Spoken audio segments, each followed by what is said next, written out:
بڑی پیاری کتاب ہے. ایک چاند کا ہم انتظار کرتے ہیں کہ جیسے وہ چاند آتا ہے ہم اپنے گھروں کی طرف جاتے ہیں، اس کتاب کو اٹھاتے ہیں، غلاف سے نکالتے ہیں، دودھ کی پرت کو صاف کرتے ہیں اور اس کو ختم کرنے میں لگ جاتے ہیں. اور جیسے ہی دوسرا چاند آتا ہے ختم ہوئے تو ہم اس کو واپس سے بند کرتے ہیں، غلاف میں رکھتے ہیں اور کنارے کسی شخص میں رکھ دیا جاتا ہے. نیت بناتا ہے کہ اب اگلے سال جب وہ چاند نظر آئے گا تو اس کتاب کو کھول کر کے جانتے ہیں وہ کون سی کتاب ہے؟ بولیے نا بھائی، قرآن شریف. قرآن شریف سے پوچھیں کہ ہمارے نبی کا مقام کیا ہے. یہ جو بدبخت ہمارے نبی کی شان میں گستاخیاں کرتے ہیں اس کا جواب بھی قرآن. الحمدللہ ثم الحمدللہ اہل سنت والجماعت کا تمام عقیدہ قرآن اور حدیث کی روشنی میں ثابت ہے. قرآن سے پوچھیں کہ اے قرآن تو بتا نبی کی شان کیا ہے. قرآن سے پوچھیں تو قرآن جواب دے گا کہ قرآن میں آتا ہے اللہ تبارک و تعالیٰ ارشاد فرماتا ہے سبحان الذی اسری بعبدہ، پاک ہے وہ ذات جو لے گئی اپنے بندے کو. بندے تو ہم بھی، بندے تو آپ بھی، لیکن اس آیت میں جس بندے کا ذکر ہو رہا ہے یہ کوئی عام. فضائے مدرسہ کتنی بھلی معلوم ہوتی ہے، فضائے مدرسہ کتنی بھلی معلوم ہوتی ہے. مرادوں کی کلی کھلتی ہوئی معلوم ہوتی ہے، مرادوں کی کلی کھلتی ہوئی معلوم ہوتی ہے. اور یہ ذرے آفتاب علم خود بن جائیں ناممکن، یہ ذرے آفتاب علم خود بن جائیں ناممکن. رضا کے فیض کی جلوہ گری معلوم ہوتی ہے، رضا کے فیض کی جلوہ گری معلوم ہوتی ہے. عزیزان محترم، میں نے جو آیت کریمہ تلاوت کی، رب کائنات ارشاد فرماتا ہے اِنَّا نَحْنُ نَزَّلْنَا الذِّكْرَ وَإِنَّا لَهُ لَحَافِظُونَ. بے شک ہم نے قرآن کو نازل کیا اور ہم خود اس کی حفاظت کرنے والے ہیں. میرے بزرگوں دوستو، اللہ تبارک و تعالیٰ نے قرآن کو ہمارے لیے ایک ایسا قانون بنا کر بھیجا ہے.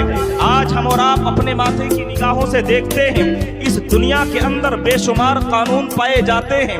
ہر ملک کے اندر قانون پائے جاتے ہیں، ہر صوبے کے اندر قانون پائے جاتے ہیں، ہر شہر کے اندر قانون پائے جاتے ہیں، ہر گھر کے اندر قانون پائے جاتے ہیں. ہم اور آپ بھی جانتے ہیں ہمارے اور آپ کے ہر محکمے کے اندر قوانین کا ایک جم غفیر موجود ہوتا ہے. لیکن جہاں قانون پائے جاتے ہیں وہاں پر ہم ایک چیز یہ بھی دیکھتے ہیں کہ جہاں پر قانون ہوتے ہیں وہاں پر قانون بنتے بھی ہیں، قانون بدلتے بھی ہیں. آج آپ دیکھتے ہیں ہندوستانی حکومت کوئی قانون بناتی ہے، کل اس قانون کو بدل دیتی ہے. آج یو پی کی حکومت کوئی قانون بناتی ہے، کل بدل دیتی ہے. آج پاکستان کی حکومت کوئی قانون بناتی ہے، بدل دیتی ہے. امریکہ کی حکومت کوئی قانون بناتی ہے، بدل دیتی ہے. ہمارے گھروں میں بھی قانون ہے، کس وقت ہم کو نماز کے لیے اٹھنا ہے، کون سا وقت ہماری ماں اور بہنوں کو کھانے پکانے کے لیے دینا ہے، کس وقت کون سا کام کرنا ہے. لیکن ہمارے سارے قانون بدلتے رہتے ہیں. عزیزان محترم، آپ قانون کی تاریخ کا مطالعہ کریں تو آپ کو پتا چلے گا دنیا کے اندر جتنے بھی قانون آئے کوئی قانون ایسا نہیں ہے جو قانون ہمیشہ